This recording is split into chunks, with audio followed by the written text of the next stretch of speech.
Good evening, everyone. This is Tala with Drive-thru Therapy. Thank you guys so much for joining me tonight on another episode. And as always, I'm grateful for your support and I'm always at your service. So if you have any topics that you need me to address, even if I addressed it before, I will make another episode on it. It's never enough that I can do on a certain topic. I can cover it from any new angle that I haven't covered before. Feel free to send it to me. Any question you may have, I'll make an episode about, which will in return help other people. It's a win-win situation. I get to be inspired by a topic that's coming from the public, and I get to be of service, and you get to be of service delivering information to other people as well, asking for them, having the courage to ask for another person that may not have the courage to email me. So I appreciate that when I get some emails. I really do, because I know it takes a lot of courage to send them my way. So to send them to a stranger, Tonight is about trust, specifically dealing with something I hear often in therapy. People that have put up walls for many years to protect themselves from pain, and dealing specifically with the threat of people, pain from people. I think that's the biggest threat any human being will ever protect themselves from, emotionally speaking, is pain from another person. And we will do the most interesting things to protect ourselves. Now, this, of course, starts early on. I develop an attachment style towards my caregivers, and depending on that kind of attachment, whether I find security in the way that they meet my needs, or I feel insecure and I have to perform harder to meet my needs for my parents, whether those needs are love, affection, attention, all those are things that children need, and I will do whatever it takes to get those things. And so if they don't come easily, I'll try to chase them or be useful to my parents in some way so I can get those needs met. This will start to form how I attach. Also will start to tell me whether people are to be trusted or not. Now, it doesn't just get developed in childhood. I think trust, or lack thereof, continues to develop strongly in teenage years and on, in early adulthood and on. We start to develop relationships. This is where we want to work on intimacy. Intimacy requires that we disclose things, vulnerabilities, to another person. And how we feel about them is a vulnerability, because they can either use it or abuse it, or they can receive it in a healthy way, and we never know. We take that risk. But in taking that risk, which we should be taking that risk, it's an important risk to take. And I don't use shoulds often, but this one here, yeah, we need to take that risk, people. Early on, we take that risk in a romantic way. We become vulnerable to another person, and then that person may disappoint us, right, in how they deal with our vulnerabilities and what we show them. And so love in the beginning for us, for many of us humans, when we start to connect in a romantic way, we go all in. A lot of the times we go all in, and we surrender in a lot of ways and compromise with so much of ourselves, our wants, our needs, our boundaries. And when the heartbreak sets in, then we do this thing where we retreat from love. We start doubting ourselves. We blame ourselves in a lot of ways. Even if the other person was the one to hurt us, we blame ourselves and start doubting our ability to be trusted in a relationship. And so, because we don't want to feel this pain again, and we don't want to blame ourselves again, what we do to avoid this pain, friends, is we put up these walls. We make these rules and limitation where we keep a person at a distance, a person that we could get vulnerable with at a distance. Now, if we could get vulnerable with them, if we have feelings towards them and a connection towards them, that means in our mind, they could hurt us as we've been hurt before, right? And so that's when we start developing a distrust towards others. But it's really, again, this is the genius of it, that we don't figure it out, is that it's not about trusting another person. We don't trust ourselves in love. We think that we are to blame for being vulnerable. We shouldn't have been that vulnerable. And we're going to fix it the next relationship we're into by putting up walls, by making rules, by having stiff boundaries, and or refusing to engage in intimacy, emotional intimacy. I need to make sure that I normalize this for you. This milestone of us looking at people with distrust, being a little bit more rigid with our boundaries. We might even keep them at a distance or avoid intimacy. All those things are ways that we protect ourselves. We think we're protecting ourselves, but in actuality, it is working against us because, like I said before, yeah, we can protect ourselves from the bad, but we're also leaving out the good. And we don't have a lens that filters the difference, because all people are not to be trusted. All women are, whatever, and all men are whatever. And we just kind of put them all in one category. And we think this is the easiest way to deal with this, by just simply avoiding people, avoiding vulnerability, getting to know someone, intimacy, letting someone in our world, and also me jumping in their world as well and sharing it with them. And so all this is just funny business that we do, all in to avoid the self-bashing I'm going to do when things or people specifically don't meet my expectations in a relationship. So how do I heal this? How do I make sure that if I've developed this lens that I'm looking out through the world and at people, and it's consistently identifying people in a threatening way, how do I make sure that I remove that threat and that I'm free from it, so I don't have to look at people and ever think they're a threat? Well, there's one important thing we must do, and that is to bring the trust back within ourselves. That's what it's about. I can't control how people are going to respond, whether they're going to disappoint me or not. And I assure you, people are going to disappoint you. Let me tell you why. Because they are imperfect.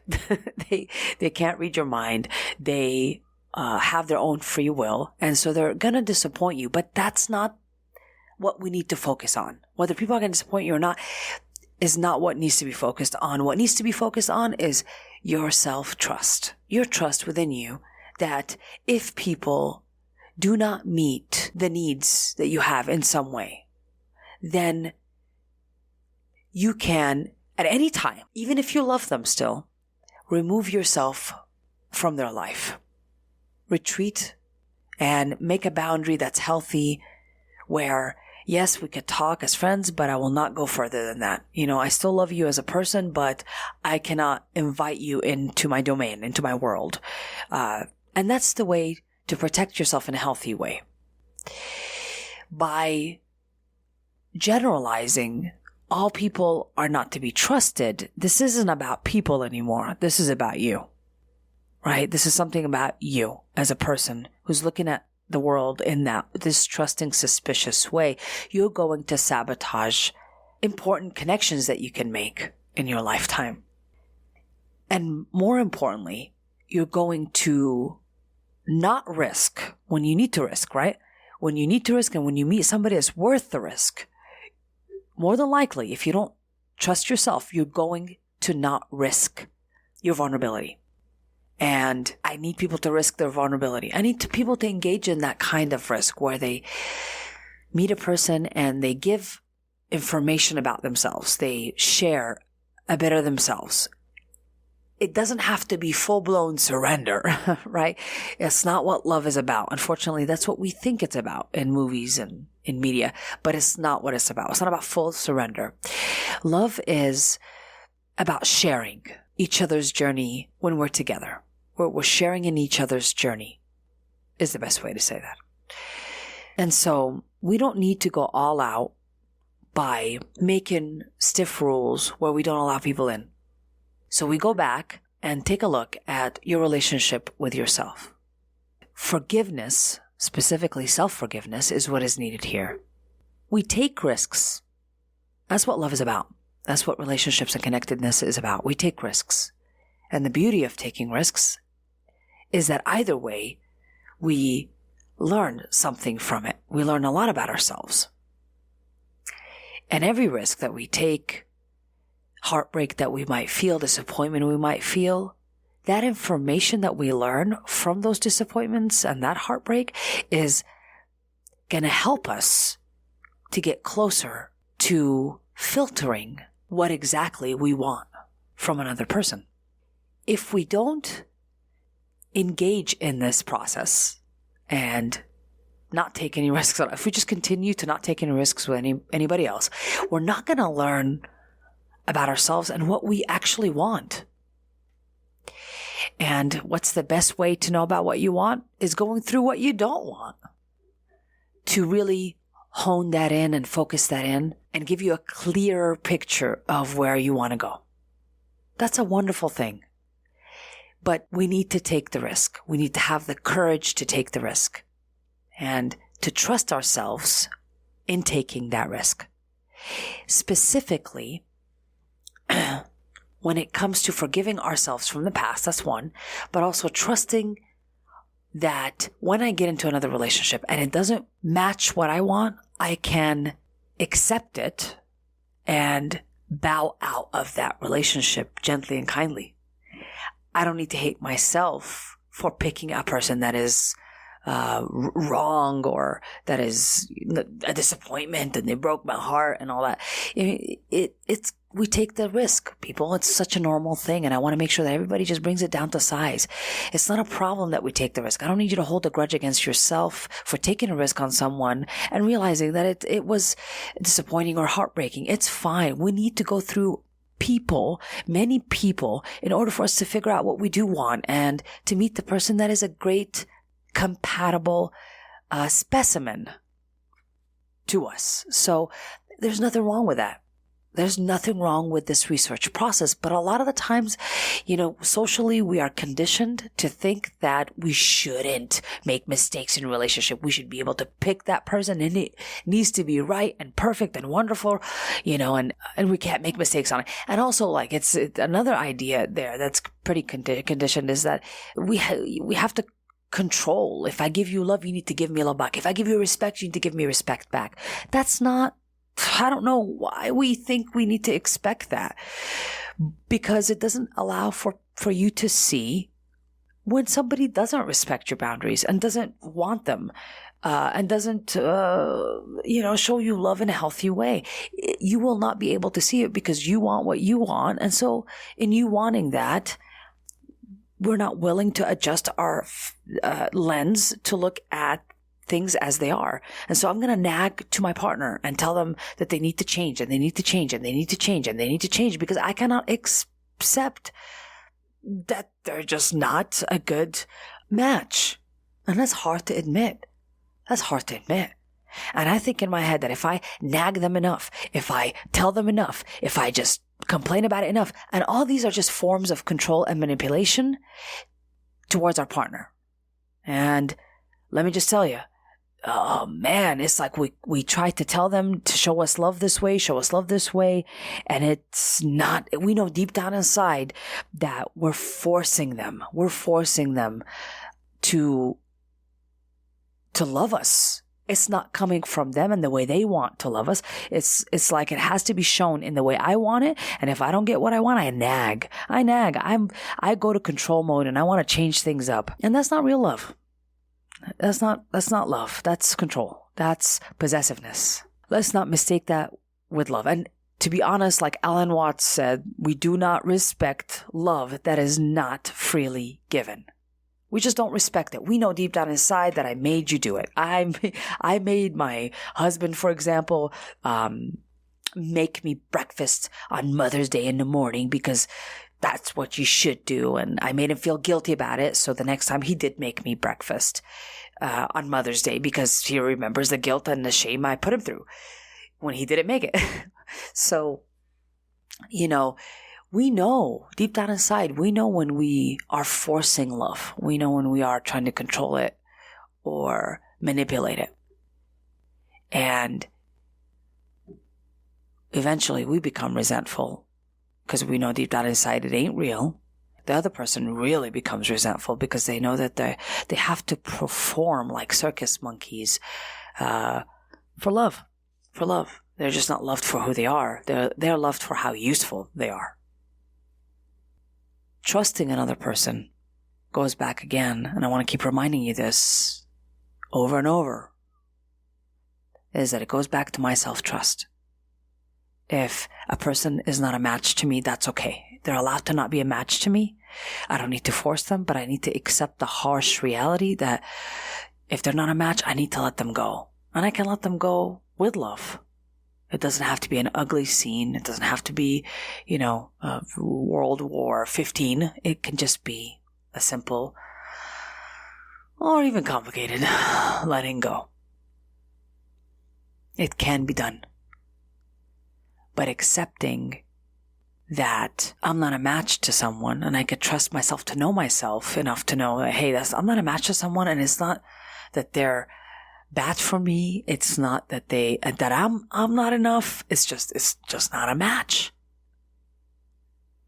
And I trust myself to know that today. And then in me trusting myself and working on that, I'm able to take a risk to show myself to another person that I date next, right? And then if they show me that they are not able to deal with vulnerability very well, then I can go into protecting myself in a healthy way and retreat my efforts in the relationship. Not keep putting in effort, but remove it. Okay. So I don't nag anymore. I don't argue anymore. I don't try to make somebody see my point of view. If they're not getting it, that's cool. They're allowed to not get it. They're allowed to be wherever they're at. I'm allowed to be wherever I'm at, but I'm also allowed to retreat and tell the person that I don't want to change you. And for that, I need to release you with compassion and with love. Hard thing to do. Because we'd rather nag. We'd rather go to control mode. I gotta nag and argue with you. Please love me the way I want you to love me. Please. I see it all the time. It's unkind to ourselves on our journey because we're still not working on our own self-trust. And we're thinking that it's people. And I'm never gonna look at them compassionately. So let's take responsibility for this filter that we put on our lens. And in healing it, we get closer and closer to meeting our match and to being able to live a life that's fulfilling because I am finally meeting my emotional needs with somebody that I can ride this journey with, that I would love to ride this journey with. And it doesn't mean that they have to be perfect, but hey, there are some people that are just more perfect for me than another person, right? And that's where you get to decide. And there's a beauty to knowing that you are to be trusted to decide what's good for you. And we need to know this on the inside. We need to make sure that we work on the self-doubt. We forgive ourselves for our past. And we know that we are to be trusted. We know it deep down inside. We are to be trusted to know what's good for us. And even if I show some vulnerability and take a risk in a relationship, and let's say it doesn't work out, it's fine. It's not meant to always work out. It's fine if it doesn't. It doesn't mean that they're a terrible person. It doesn't mean I'm a terrible person. It just means that it just wasn't a match. And that's okay. It's allowed to not be a match. Make space inside yourself to allow something for it to not be whatever it is that you expect it to be. So this way, you're not disappointed. If you're allowing of it, it's like any outcome as it shows itself is whatever it is. And I'm going to use whatever I see to make a decision, right? So for example, if I go out on a date and the person is on their phone the whole time and,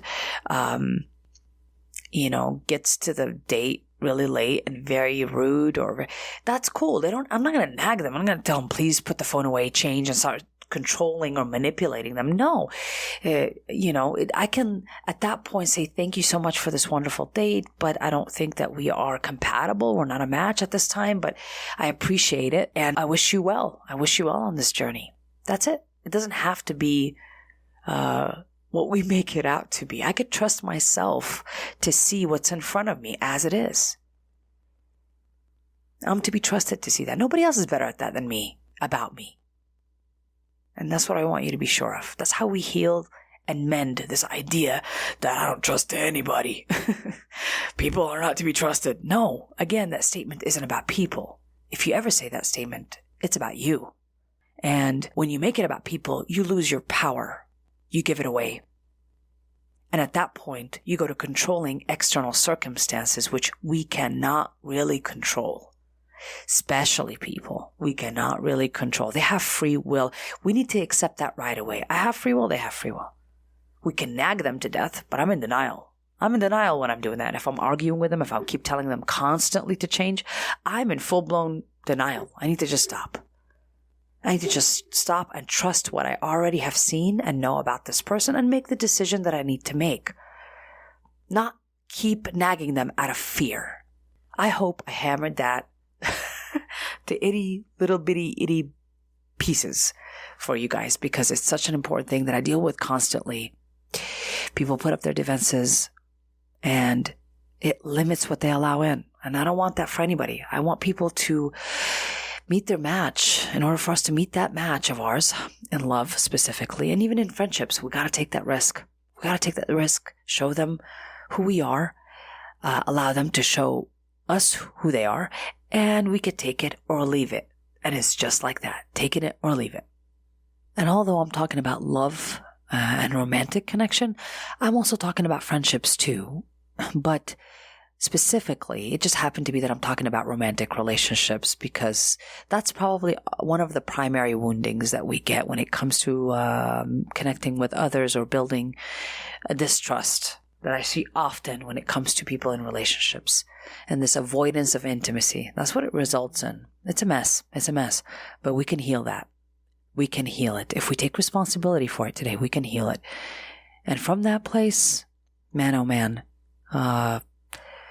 you are removing the threat that was once people. And you're facing it. And you're realizing they're not a threat as long as I trust myself to see what I need to see and whatever they're showing me as it is. And if it doesn't work out for me, I step back. If it works for me, I go forward. And that's fine. That's fine. I am to be trusted. Thank you so much for joining me tonight. I hope this was helpful to you. I'm sending you love and light. And remember that redefining your world is where freedom begins. This has been an episode of Drive-thru.